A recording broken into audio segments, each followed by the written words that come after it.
everyone, this is Lana Teramae from Mal Express Radio. Today, my special guest is the one, the only, Justin Benlolo from Broken Love. He's here to talk about the band's latest album, The Program, which comes out on March 28th through Spine Farm Records, so stick around for the full interview. Alright, so, first off, congratulations on the new album. Thank you very much. It kind of has like some pop qualities to it, don't you think? Well, at least Yeah, that's in my opinion. absolutely. I would definitely say so. So, can you talk about any like pop artists that you or any of the band members were inspired by? Um, well, I would say on this one, like there was a conscious effort to sort of make it a little bit more like R&B-ish, kind of funky-ish sometimes. So like I was pulling a lot from people like Prince or Michael Jackson. I mean, we were listening to a lot of like Dua Lipa and Bruno Mars and stuff when we were making this record. Um, I just got so, I don't want to say sick of rock, but I just wanted to try something a little bit different. Like I grew up listening to a lot of disco music and funk music and all that kind of stuff because that's what my dad and my mom listened to.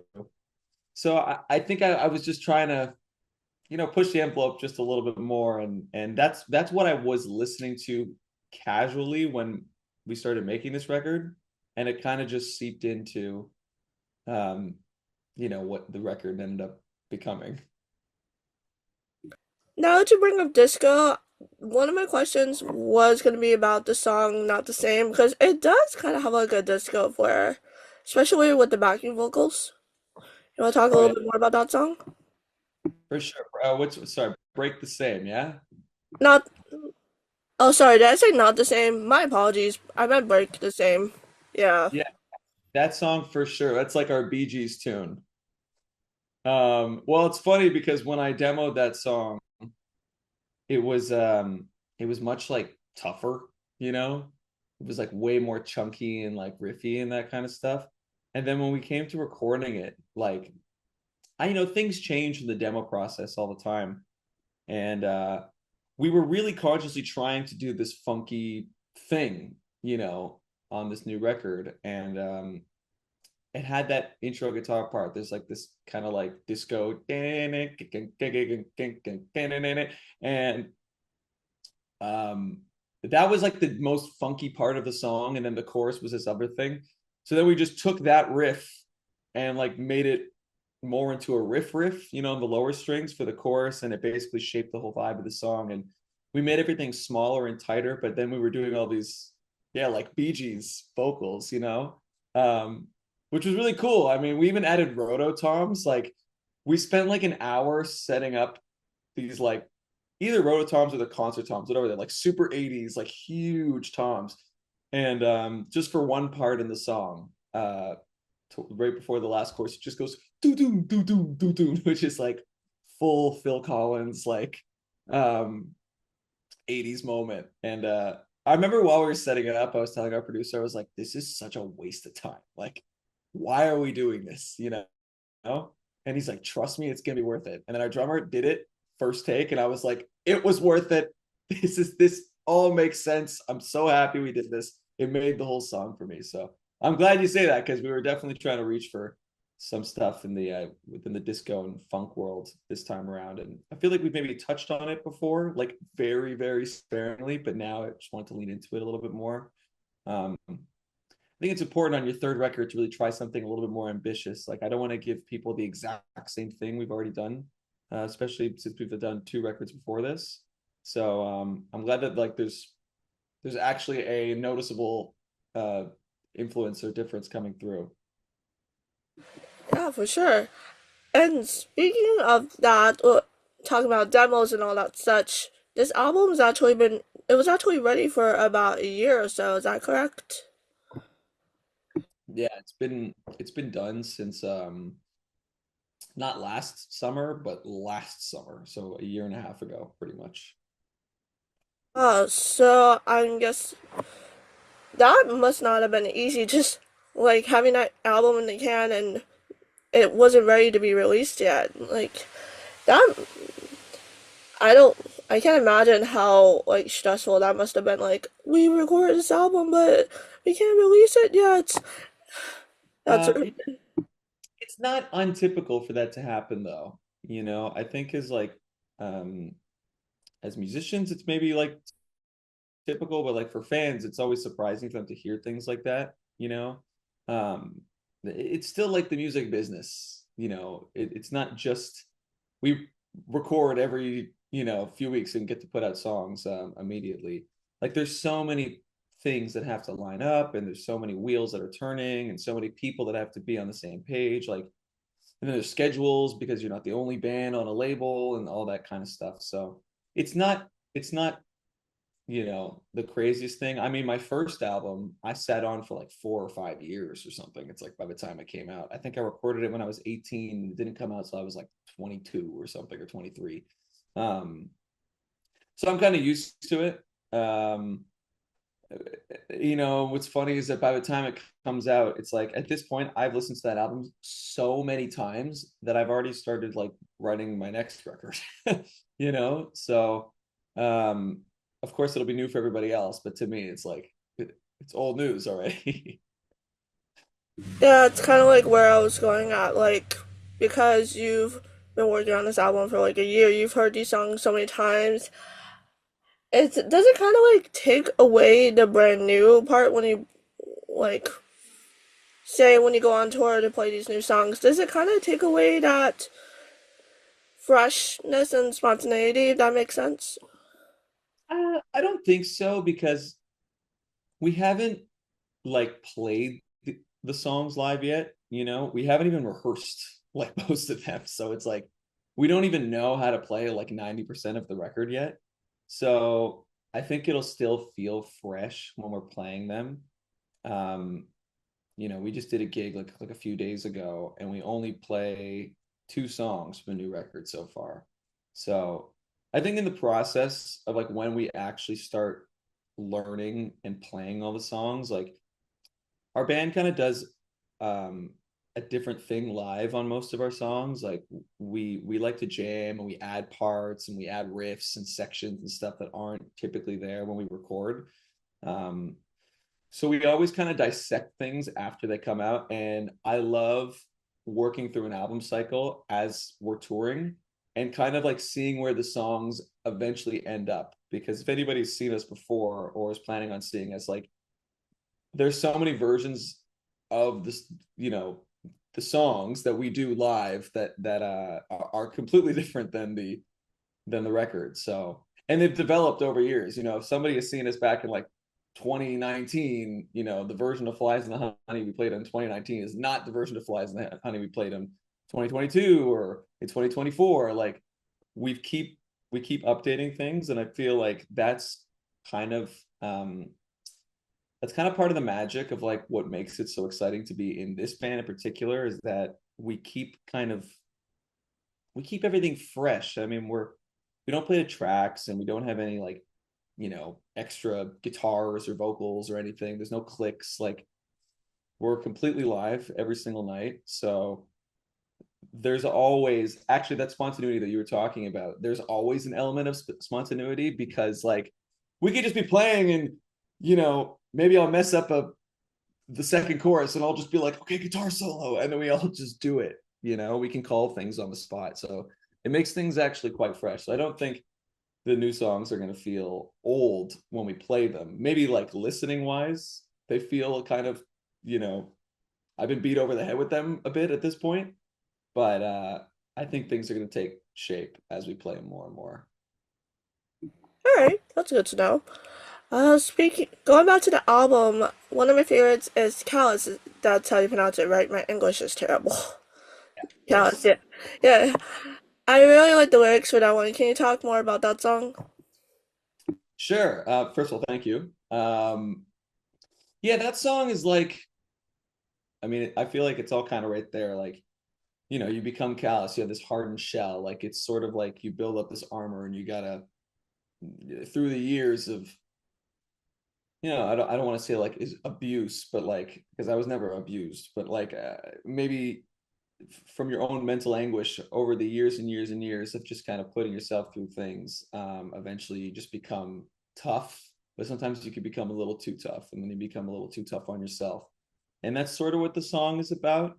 It's sort of encapsulating the feeling of you know, being a little too, having like your skin has become a little too thick, and um that, you know, we have to get over that. I feel like in my songs there's not a lot of super negative premises. I feel like some songs might come across as like, oh well, this guy sounds like he's a mess, but in every single tune there's always a spin of like, you know, like choose your own endings, like, you know, with like a book. I don't know if it was like Goosebumps or like books like that. You used to be able to like choose your own adventure or something like that. I feel like there's always an element of that in the lyrics that's like, okay, well, you're here, but we still have the choice to make a change. And Callous is still like that. It's like, okay, well, maybe things don't feel so great, or felt things didn't feel so great at the time when I wrote the song. Um, but you know, there's always a way out, you know, and and you're gonna make it basically. So I don't know. I mean, I feel like, you know, it's okay. What's actually really funny about that song is I think I had a different title for it. I think it was like Calist or something that didn't really make sense. But then the way I was singing it, I kept mispronouncing it and saying callus. So then we ended up just calling it Callus. I'm pretty sure it was like Callist. It was like a plural. It was like something that didn't really work, and it was kind of an accident. Um, and again, you know, for a lot of these songs too, I kind of write the lyrics last. So if I played you like the demo, when I actually turn it into to our producer, and he you know decides if we wanted to do it or not, like 90% of the words weren't even there. I think maybe the chorus was there. The think I'm headed for a breakdown part or something. Um, but it only shaped into something story wise when we actually recorded it. But I'm glad you like that song. It feels like it'll be like a good live song. It's like a good kind of jumping up and down, you know, kind of rock and roll tune. Are there any other favorites on the album for you? My favorites, I think it's between Unholy. I love Shades of You a lot, and I think Rearview Mirror is probably one of my favorites as well. I love 12 Wings too. It's kind of, you know, it's like asking me to pick a favorite child, but I think those four are probably like, I love those ones the most. Uh, Before I used to ask what was your favorite song from the album, but then I realized that was a mistake because, like you said, it's like picking your favorite child. You can't only have one favorite. There must be like multiple favorites in this case, or any case regarding to a new album. Of course. I just think that, you know, in particular for those four songs that I just said, like they feel like really different than what we've done before. Like Unholy, I feel like we've never done anything that sounds like that. I mean, it's literally like, in my eyes, it's like Backstreet Boys meets Black Sabbath, you know? And that's really cool to me because I don't know anything that sounds like that. And it's kind of like I love both of those things, believe it or not. I mean, of course, people would probably assume I like Black Sabbath, but I like the Backstreet Boys and I like NSYNC, you know, I like Justin Timberlake. That one I'm really excited about just because I think it's going to turn a lot of our fans on, you know, or just give them a little spin. Like I feel like they're going to be surprised when they hear something like that. And I think 12 Wings has been a song that I've been trying to write for a while. I've just never been able to pull it off. It's kind of Arctic Monkeys-y, a little Tame Impala-y actually is where I kind of grabbed some of the influence for that. Um, and then yeah, I mean, I think Rearview Mirror is just like emotionally a very like deep song on this record. It probably carries some of the most emotional weight on this tune. I mean, sorry, on this record. My bad. And I just love Shades of You because it's like it's kind of reminiscent of like a song like a Drug, where it has this big disco beat and it's like a really just kind of like dancey, groovy riff. But it just feels like the quintessential Broken Love song. Like it's got the big riff, it's got the big chorus, it's got like a shredding guitar solo, and then we go double time at the end. It's like arrangement wise really cool, and it has a funky element. And yeah, that's actually like I think my band, like that's their favorite song too. I'm pretty sure Shades of You is like amongst the favorite in the group. So I'm excited. I think there's a lot more variety on this record. I think like of course it's biased because it's my music, but our last record, Black Box, when I listened to it down, I think it's a fantastic record, of course, but it kind of felt like every song was just like, okay, here's another riff song, here's another riff song, here's another riff song, and it's all kind of like mid-tempo-y, and maybe there was like one or two kind of like things that were maybe a little more punky or something, but this record feels like there's more dynamic, like there's more places to go. We're kind of expanding our repertoire a little bit, and it to me it's less exhausting to listen to as a listener, just because it's there's a little bit more going on. But that's not for me to say, obviously. Like, I obviously love it. I don't think any artist is going to tell you that their new record isn't the best thing they've ever done. you know um but yeah, sorry, I lost the question here. Now I'm just going on a little rant. No, that was the question. Just what was your favorite songs? Speaking of the songs, I was wondering how the recording process for this album worked out, especially since you're in Toronto and the rest of the band's in New York. Like, how did that work? Was it all virtual recording, or you all met somewhere to just record whenever you had time? I actually recorded it in LA, with our producer Anton DeLost. So yeah, I went out there yeah, I guess it was 2 summers ago. And yeah, we kind of just did it all in his bedroom. I mean, you don't really need a studio anymore to do records. So he has a studio in like one of his rooms in his house. We recorded all the guitars there, all the vocals, all the bass. And then we ended up doing drums at Studio 606, which is the Foo Fighters studio, which was awesome. I mean, never in my life did I think I'd be able to go and record at the Foo Fighters studio. And we were lucky that we can get it in there. It's not something you can just book. And because Anton knows somebody that knows somebody, like, he had a connection, and we got to go in there. Of course, we're not allowed to take like you can't take like videos or photos when you're in there. They're like very, particular about what you can and can't do. Um, but that was really, really cool for me because I grew up such a huge Foo Fighters fan, and it was just really cool to actually see it. I mean, I've seen pictures and videos that they've posted and stuff, and they had like a warehouse in the back with like all their gear and all their stage sets, and there's like 1,000 guitars, and we got to record using Dave and Taylor's drum set, and we got to use, if anybody knows, there's that classic Neve board that they shot a whole documentary about. All the I believe it was Sound City, I think, was the documentary they shot about that Neve board, and we actually got to record through it. Like Nevermind was recorded on there, and Fleetwood Mac's Rumors was recorded on there. Like, I think Weezer's, I think the Blue album was recorded on there. Like, I mean, there's a whole laundry list of like how many crazy famous records have been made on that board, and we actually got to use that board too. I mean, there's all kinds of signatures on it. Like Paul McCartney signed the board, and I'm pretty sure there's like Steven Tyler's signatures on that board, and it's like, this is crazy. We got to do it as well. So that was really, really, really awesome. Now that you mentioned Foo Fighters, I actually think that would be a really cool tour if you guys would have if you guys do like a co-headline tour. I think that would work really well. Yeah, that would be awesome. I mean, that's very kind of you to say, but I don't think we'll ever be able to co-headline with the Foo Fighters just because of how much more famous they are than us. But that would be a dream tour for us. Foo Fighters tour would be probably like that would probably be the best tour I think we could ever get on.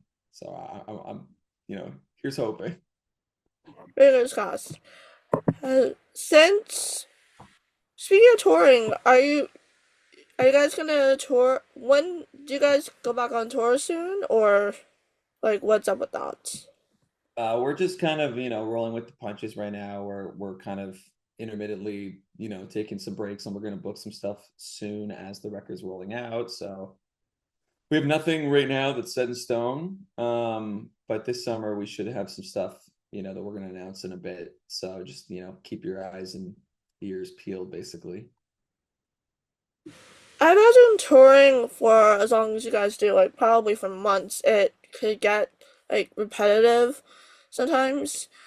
Do you do anything to like change it up to make the experience more enjoyable and fresh, for lack of a better term?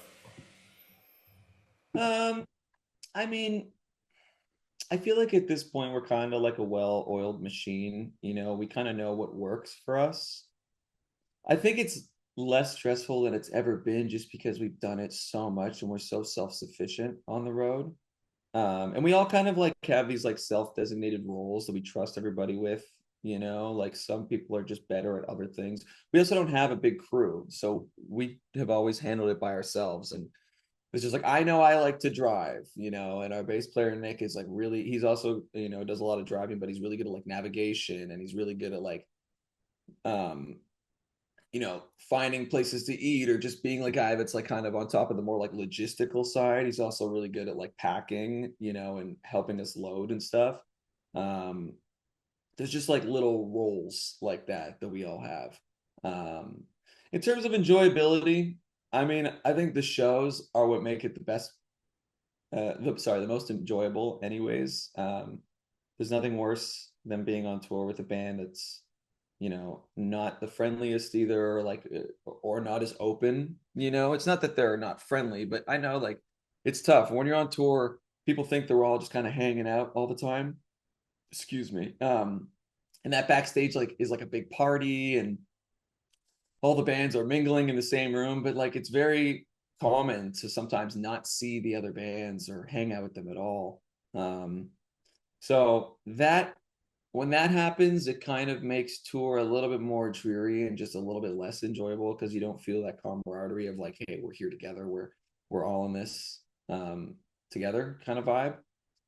What makes tour the most fun is when you and the other bands you're out with become really close, and you can kind of like line up things. Maybe on days off you'll go and you hang out, or you meet up here on the routing to the next place. Maybe you'll stop for lunch together or something like that. Like that's what makes tour really really fun. And of course, we're there to play the music, so as long as the shows are going well, everybody's happy. Other than that, it's like we don't really have any rituals. Like I'm sure once we like upgrade to like being on like a tour bus, things will change a lot, but we're still like a couple dudes in a small van just in each other's space all the time, and we've just kind of figured out how to make that work. At this point it just kind of feels like what we do. Whereas back in the day it was tough when we first started, like the long stretches on the road, driving through crazy weather, especially since I'm in Canada. When we tour Canada in the winter, it's like some of the most dangerous stuff you could be doing. Going through mountains at like 2 in the morning with just ice, is really, really scary. But we've become really accustomed to it, and it's kind of become second nature for all of us. Is there a few or a couple tours that really stand out to you that you enjoyed so far? Um, yeah, for sure. I mean, there was like I would say like the first like really serious tour we did where things felt like it was getting really big was when we toured Bad Flower for the first time in the States. That was a really, really crazy tour. It was also probably the first tour we had done where they had sold out pretty much every single show on that tour.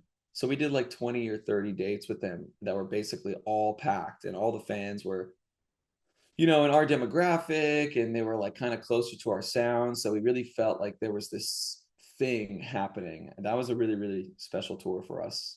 Um, we've toured Dead Poet Society twice, and they're like some of our best friends. So that's just fun, because we all get to do that thing I was talking about. We all just like hang out and have a good time. We did a great tour at the Bluestones in Canada. Again, like they sold out pretty much every single show, and the shows were pretty big.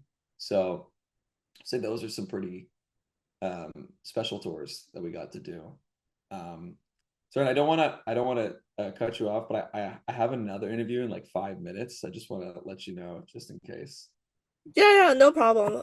Real quickly, this is just like a more curious, fun question. I noticed a skull tattoo on your right arm in another interview. Yeah, yeah, when did you get that? I think I got that like a year ago now.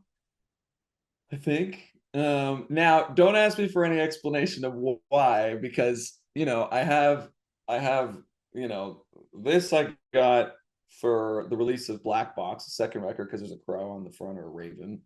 I got this for the first album because that's just the logo.